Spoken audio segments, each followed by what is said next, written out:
important role to play here.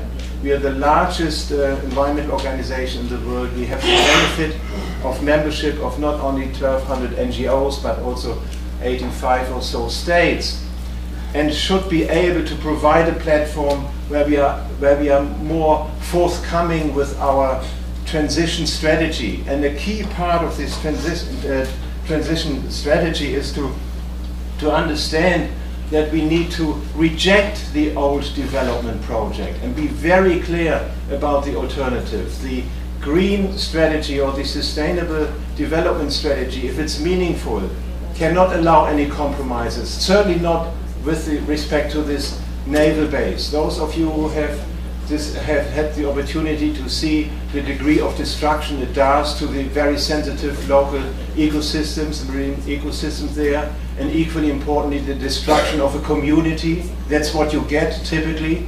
Any development of the, knowing what I'm talking about, there are similar projects all around the world going on in a similar way. Local communities get destroyed. They get antagonized. There will always be some members of the community who say, oh well, that's progress, and after all we have a job, we need jobs. And others who are closer to the heart of what makes a community alive and what keeps in a community sustainable, they would have to oppose these projects. And here we are, as the World Union, claiming moral leadership. If we are not able as a union to clearly speak out that this naval base just a few kilometers from here is not consistent with everything what the union is standing for, I think our integrity and credibility as a union is at stake. And I want to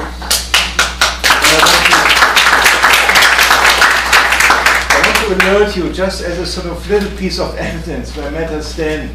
This is the global edition of the New York Times of this weekend. It has a two-page advertising about the IUCN and about this World Congress. And every single article is about how business can benefit from the IUCN initiatives, and how we are all better off if this business follows the green growth strategy. This advertisement is sponsored by all these companies, many famous ones, multinational companies, Shell and so forth. I'm not saying this is evil, I'm not. This is probably a very important part of the strategy towards a sustainable future. What I do say is this is at best half of the story. Whereas the other side of the IUCN, there's no such big publicity about the IUCN being a moral leader or wanting to be a moral leader, and tell states really you cannot continue business as usual. So my plea would be that the union is really empowered through our meeting here and through our motion to feel we are speaking on behalf of humanity. The vast majority of humanity will be surely behind us, and sometimes it takes the necessity to speak out against our very hosting country. Thank you very much. Sometimes you have to speak the truth if it's not outspoken otherwise. So the call is simply for leadership. Leadership in local communities. We have a beautiful example here right next to us. And leadership at every level, and certainly at the level of the organization that I'm proud to be a member of. Thank you very much.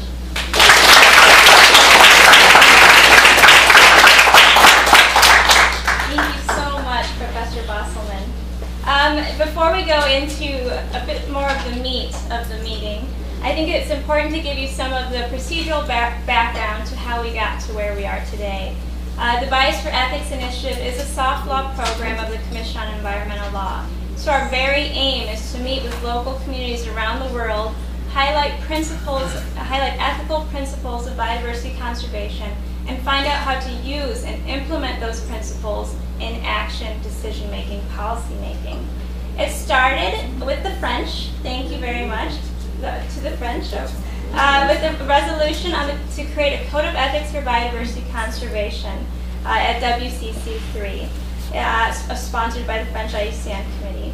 At that same time was also adopted the resolution that adopted the Earth Charter. So from our very beginning, we've always had a close relationship with the Earth Charter as the ethical underpinning of IUCN. Now, as we began our work, we began it in the way that was described in the resolution, a code of ethics for biodiversity conservation. What exactly does that mean? And to date, it had been universal declarations. So that's where we began. We had several meetings. You know, what are important values to you across disciplines, park managers, philosophers, scientists. One thing we've learned in law is that lawyers need help. We need help from scientists, and we need help from the philosophers. We cannot make good laws without the input of the people that are affected by those laws. So we started with a global document, and it was a powerful document. But as Ron said, it was not universal. Is anything truly universal? And should we aim for something universal? And we started to learn that of the value of the local, while at the same time sharing these stories in a global manner. So we addressed head-on that tension between global and local. So what we do now is we go to these meetings and we listen and we learn. And we say, what are your needs? And from the creation of a statute, which is an aim for hopefully our future Delta del Prano Relato of 2013 with Farn out of Argentina, there's Anna, to the creation of a local ethic itself, an actual actionable document that you can then take to policymakers. The first local document was launched. It was the Indiana Dunes Ethic, which Cassandra will tell you a little bit more about when she speaks particular to that relato. And also what we learned is that people didn't want a stagnant document. They didn't want something that just was written by who knows, and then shelved, and it never really implemented. Sometimes referenced in committee meetings like this, but otherwise didn't really have any feet. So our entire body of work is constantly evolving. A difficult concept for lawyers, but it is a living program. So as the times change, we understand that ethics change. And by ethics, we mean the quandary of when people, the claims of right and wrong, and when responsibility attaches. So then I really think, well, just to give you a little bit of background now into the governance. We are governed by 4 co-chairs, including myself, Dr. Patrick Blenden, Professor Emeritus of the Paris Museum of Natural History, one of the founding organizations of IUCN, Dr. Razina Omar with the Department of Environmental Affairs of South Africa, and all these people. This is the first time we've been together in a very long time all together, and they're all here today and you'll hear them speak. And Carla Montero Matos, who heads the Rio de Janeiro State Local Agenda 21 program. We also have a Director of Local Ethics, Mayada Abu Jaber, with the World Letters Organization out of Jordan, and our new legal researcher, Dr. Shauna Lang.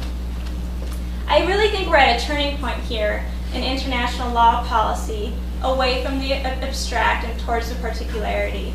Even if someone has never met that person or been to that place, they want to see a name attached to it. For example, I was helping draft at the recent World Water Forum in Marseille a water ethic. And of course this started to take the form of universal principles. And a very simple thing, what should we call it? Well, how about the water ethic or the global universal water ethic? I was like, well, we're here in Marseille. You know, it's a real place. Let's call it the Marseille water ethic. And they're like, well, some people have never been here, or they may not be able to connect to it. But that's what we need to start doing. We need to start naming the names and putting the faces behind the people that are behind the work, I'm talking about the good work and the bad. I'm talking about the injustices as well as the movements to promote water ethics. We just need to start naming names. Period. The abstract is behind us. For the issues of, I truly believe that the issues of Gangzhang Village are at the core of IUCN. They are the issues of IUCN. Whether it's partnerships, whether it's democracy, whether it's transparency, whether it's who do we represent and why, what is our purpose, what are our aims. Are we here to protect genetic diversity? Are we here to protect human rights? And a sine qua non to environmental conservation. It must occur. In order for environmental conservation to occur, human rights must be respected, period. And we must protect those few disappearing real communities out there, not the fake communities that tourists go and pay $10 to, but the real communities that are out there that are living in harmony with nature for 4,000 plus years, like the Gongzhong village. We need to learn from these people and do everything in our power to make sure that we can learn from these people. So on that note, I would like to continue on with specific now ethical arguments in biodiversity conservation with Professor Patrick Blondin, who is Professor Emeritus of the Paris Museum of Natural History. Thank you so much.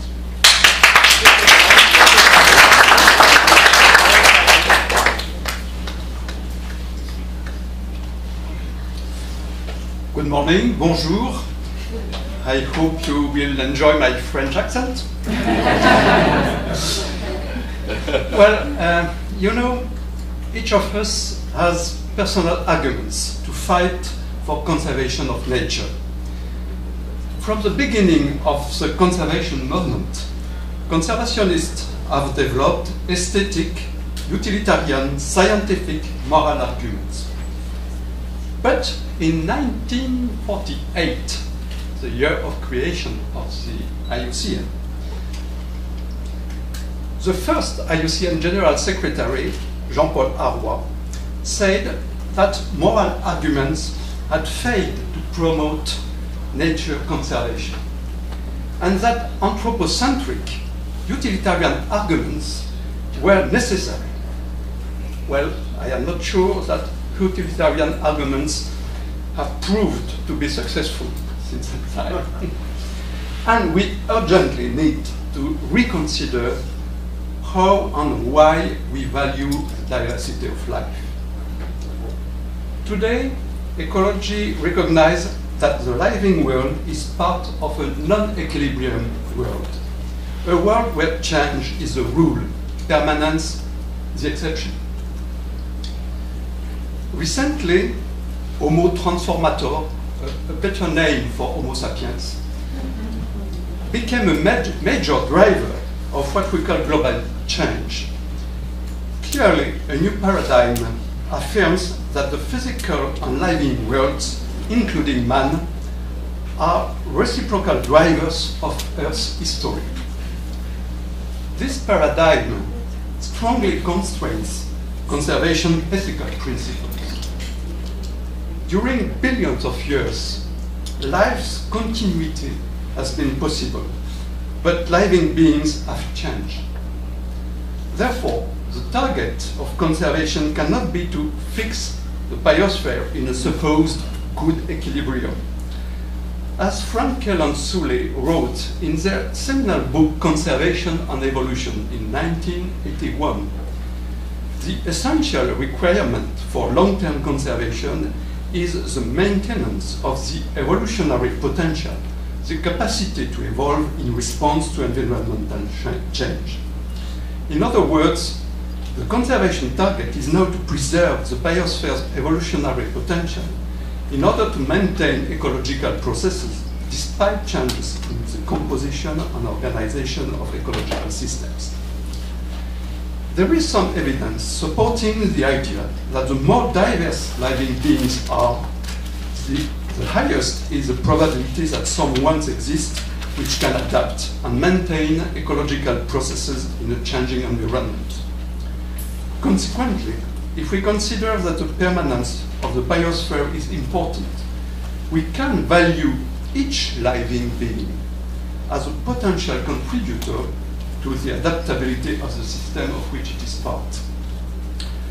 Thus, if we understand that highly biodiverse systems are more adaptive than less biodiverse ones, we can recognize that biodiversity has an evolutionary value. At first glance, this is not an anthropocentric vision. However, as Frankel and Soule stressed, if, as biologists, we accept the proposition that life cannot continue without opportunities for evolution, there remains the question why we should be concerned by the continued existence of living organisms, except on grounds of actual or potential use to our own species. This issue is topical for ethics. The long-term existence of the biosphere can be either a biocentric or an anthropocentric target. Biocentric, if we consider that the continuity of life is important even if our species disappears. Anthropocentric, if we consider that the ultimate target is the long-term existence of our species. Consequently, we can express a fundamental ethical principle in Aldo Leopold's manner. A thing is right when it tends to enhance the biosphere's capacity to evolve. It is wrong when it tends otherwise. But this is not sufficient, not at all. Why? Because the big questions arise. Are all species, all ecosystems, actual contributors to biosphere's adaptability? You can consider the question from a purely scientific point of view. And today, there is no definite answer. There are some ecologists which will tell you that if there are functionally redundant species, it is likely that ecosystems can continue to provide the same services with less species. But you can also consider that species which perhaps do not contribute to biosphere adaptability have a value for other reasons. We must not forget the first of the 10 principles for conserving biodiversity presented in the Global Biodiversity Strategy in 1992. Every form of life is unique and warrants respect from humanity. Other living beings are aliens of us, but we all result from the unique history of life. And each living being is a unique part of the memory of this history. Therefore, biodiversity has a memory value. Moreover, as Brian Norton emphasized in Edward Wilson's book Biodiversity, species have value as a moral resource to humans, as a chance for humans to form, reform, and improve their own value systems. We learn from living beings what is life. We learn from them that we are aliens sharing a unique nature. We learn from them that we are continuously interacting through the biosphere web. We know that we inhabit the same small planet, sharing that we have to share a limited place, and we know that we are sharing a common past and a common but unknown future. Thus, biodiversity has a moral value. As we occupy more and more place on Earth, we reduce space for our companion species. At any time, in any place, people will have to make choices. Of course, conservation should be science-based, but conservation should be ethically driven. Science can provide tools, but respect and love for our co-evolving aliens, and respect and love for all of us, the culturally and ethically diverse humans. Respect and love will provide guidelines. Thank you.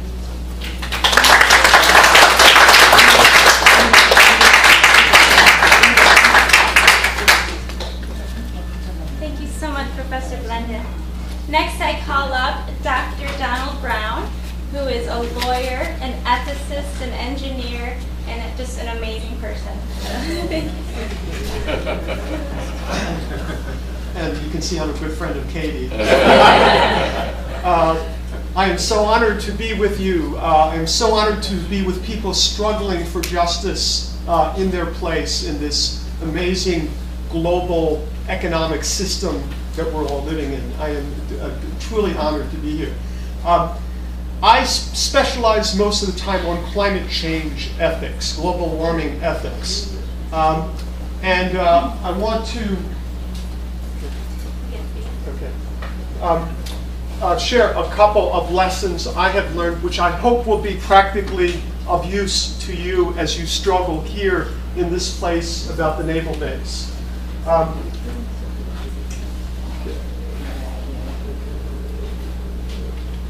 I'll go. Are you sure? Yeah. Sorry. Okay. So,